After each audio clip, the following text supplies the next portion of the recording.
नमस्कार आदाब दोस्तों, मैं हूं फराज चौधरी। आप देख रहे हैं इंडिया फायर न्यूज। आज 7वां दिन है किसान आंदोलन का। आप सब सोच रहे होंगे कि अब जितने किसान आने थे दिल्ली वो आ चुके हैं, इतनी ही संख्या में किसान आंदोलन खत्म हो जाएगा, मगर ऐसा नहीं है दोस्तों। मैं आपको एक खबर साफ बता रहा हूं कि आज किसान आंदोलन 7वें दिन भी लगातार बढ़ता जा रहा है। संख्या किसानों की, उनके साथ समर्थकों की बढ़ती जा रही है। साथ में अंतर्राष्ट्रीय स्तर पर भी किसानों को सपोर्ट मिलना शुरू हो गया है। इंटरनेशनल लेवल, फिर चाहे वो पॉलिटिकल लीडर्स हों या फिर इंटरनेशनल सिटीजन्स हों, एनआरआईज हों, उन सब ने किसानों के लिए आंदोलन छेड़ दिया है अपने अपने देशों में। इसके बाद मैं आपको और चीज़ें बताऊंगा कि साथ में किसानों के पास अब कितना ज़्यादा वक्त है आंदोलन को आगे बढ़ाने के लिए, क्योंकि फसल जो है वो कट चुकी है और अब उनके पास हालांकि कोई काम बचा नहीं है। खेती बाड़ी का काम हो तो वो अपने घर जाए भी, मगर अब सारा काम वो निपटा कर आए हैं। ऐसा वक्त पर वो आए हैं कि उनके पास आगे तक महीनों तक इस आंदोलन को चलाने के लिए काफ़ी वक्त बचता है।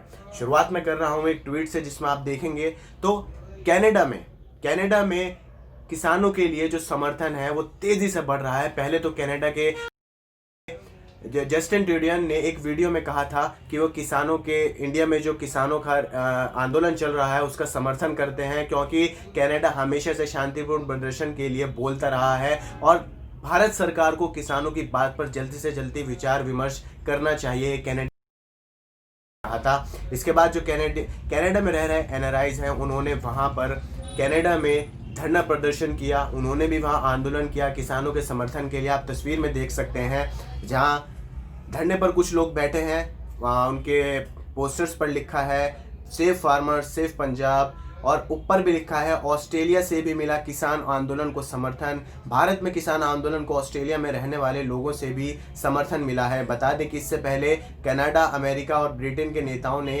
कृषि कानून के विरोध में जारी किसान आंदोलन के प्रति समर्थन जताया था। इसे कनाडा के प्रधानमंत्री जस्टिन ट्रूडो भी शामिल थे। अब आप सोच सकते हैं कि किसान आंदोलन सिर्फ दिल्ली बॉर्डर्स तक सीमित नहीं है, ये पंजाब हरियाणा की सियासत तक सीमित नहीं है, राजस्थान उत्तर प्रदेश तक सीमित नहीं है, ये अब अंतर्राष्ट्रीय मुद्दा बन चुका है। पूरी दुनिया लगभग किसान आंदोलन को अब जानने लगी है। हालांकि कुछ देश अभी तक नहीं बोले हैं, और जो बोले हैं उन्होंने साफ तरीके से किसानों का समर्थन दिया है और भारत सरकार से अपील की है वो किसानों की बात को सुने। आगे आप देखिए, तो जो मैं कह रहा था कि मंगलवार की बैठक में कोई परिणाम नहीं निकला था, तो आज बुधवार वाले दिन अमित शाह के घर, गृह मंत्री अमित शाह के घर रेलवे मंत्री पीयूष गोयल और कृषि मंत्री नरेंद्र तोमर मीटिंग करने पहुंचे हैं। वो बातचीत करने पहुंचे हैं कि आखिर 3 दिसंबर यानी कल के दिन जो मेन बैठक होनी है उसमें क्या क्या बातें होंगी और उसका क्या परिणाम निकल कर आने वाला है, यह हमें कल पता लग जाएगा। उससे पहले आप देखिए ये खबर, गेहूं बुआई का सीजन खत्म, अब किसानों के पास आंदोलन के लिए काफ़ी समय। जो मैं बात कर रहा था कि किसान ऐसे वक्त पर उन्होंने अपना आंदोलन को शुरू किया जब उनके पास खेती बाड़ी का काम ना हो और उनके पास काफ़ी लंबे समय रहे अपने आंदोलन को आगे बढ़ाने के लिए भी, फ्यूचर तक डिसाइड था। तो अब जो गोदी मीडिया के चैनल्स कुछ कह रहे थे कि किसान ज़्यादा पढ़े लिखे नहीं हैं, किसान अनपढ़ हैं, उनके लिए ये एक बहुत बड़ा उदाहरण है। अपनी डायरीज़ में, अपने न्यूज़ कंप्यूटर्स में बड़े ये ज़रा फीड करके रख लीजिएगा आप। मैं पूरी खबर आपके लिए सुना रहा हूँ। पंजाब और हरियाणा में किसानों ने गेहूं की बुआई के सीज़न का पूरा फ़ायदा उठाते हुए समय पर ही काम पूरा कर लिया। इसके चलते अब उनके पास आंदोलन के लिए काफ़ी समय है। दरअसल खरीफ फसलों की कटाई भी पूरी हो चुकी है। खरीफ फसलें यानी जिसमें चावल, भुट्टे, सोयाबीन ये सब चीज़ें आती हैं, उनकी भी कटाई अब हो चुकी है।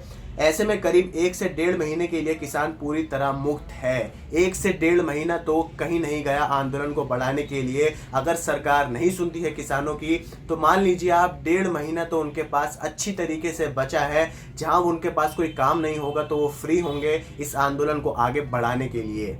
इस दौरान ज्यादातर ने प्रदर्शन की राह पकड़ते हुए दिल्ली में सरकार के खिलाफ विरोध में शामिल होने का फैसला किया है। अभी भी कुछ किसान जो दिल्ली नहीं पहुंच पाए हैं या दिल्ली इरादा नहीं था उनका दिल्ली आने का, अब उन्होंने भी ये सोच लिया है कि वो दिल्ली की तरफ कूच करेंगे। दिल्ली में किसान जितने भी हैं उन सबका समर्थन करने के लिए अब वो अपना घर छोड़ेंगे और दिल्ली पहुंचेंगे। इसके बाद मैं आपको बता देता हूं कि जो हरियाणा सरकार है, हरियाणा में आप जानते हैं गठबंधन की सरकार है, भारतीय जनता पार्टी की और जेजेपी की। जेजेपी पार्टी जो कि दुष्यंत चौटाला हैं, वो उप मुख्यमंत्री हैं हरियाणा सरकार में, मनोहर लाल खट्टर मुख्यमंत्री हैं। जेजेपी के दुष्यंत चौटाला के जो पिता हैं अजय चौटाला, उन्होंने ये साफ कह दिया है कि सरकार को किसानों की मांग सुननी चाहिए, सरकार को किसानों की मांग पर ध्यान देना चाहिए। आपकी स्क्रीन पर यह खबर है। अजय चौटाला ने कहा कि किसान अपने लिए एमएसपी की गारंटी चाहते हैं, इसलिए सरकार को उन्हें एमएसपी का नियम लागू करने का लिखित भरोसा देना चाहिए। चौटाला ने कहा कि आखिर एक लाइन जोड़ने में समस्या ही क्या है। बता दें कि अजय चौटाला हरियाणा के मौजूदा उप मुख्यमंत्री दुष्यंत चौटाला के पिता हैं। अजय चौटाला ने साफ कर दिया है जेजेपी उनकी पार्टी है और बीजेपी के साथ उनका गठबंधन है। मनोहर लाल खट्टर जो कि लगभग शुरू से ही वो अजीब अजीब बयान पेश कर रहे हैं। कहीं उन्होंने कह दिया था कि इस आंदोलन में हरियाणा का एक भी किसान नहीं है, कितना बड़ा मजाक था। जिसके बाद हरियाणा के किसान जो कि आंदोलन में थे उन्होंने मनोहर लाल खट्टर को खूब उल्टी सीधी सुनाई थी। तो अजय चौटाला ने कह दिया है कि एक लाइन जोड़ने में क्या दिक्कत है, क्या समस्या है। यही बात किसान भी कह रहा है कि इतना बड़ा कानून आपने बनाया, उसमें एक लाइन और ऐड कर दीजिए कि एमएसपी की गारंटी रहेगी, एमएसपी में कोई बदलाव नहीं होगा।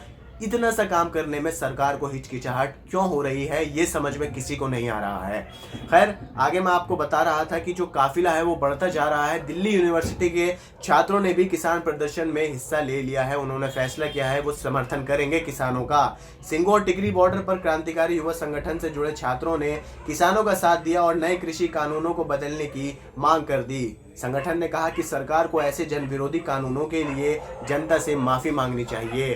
तो काफिला अब छोटा नहीं है और ये छोटा नहीं रहा है, ये बढ़ता जा रहा है। वक्त सीढ़ी दर सीढ़ी आप वक्त के साथ इसे देखें तो ये दिन पर दिन और फैलता जा रहा है। जब तक सरकार इनकी बात नहीं सुनेगी ये और फैलता जाएगा और लोग किसान समर्थन के लिए आगे आते रहेंगे। अभी तो कितना किसान है सड़कों पर, आप जानते क्या है हमारे देश में कितने प्रतिशत किसान जो हैं वो काम कर रहे हैं। अभी तो ये कुछ भी संख्या नहीं है। अगर सारे किसान एक हो जाएं तो यकीन मानिए वो दिल्ली हरियाणा का पूरा बॉर्डर, पूरा नेशनल हाईवे भी छोटा पड़ सकता है, इतने किसान अगर सड़क पे आ जाते हैं।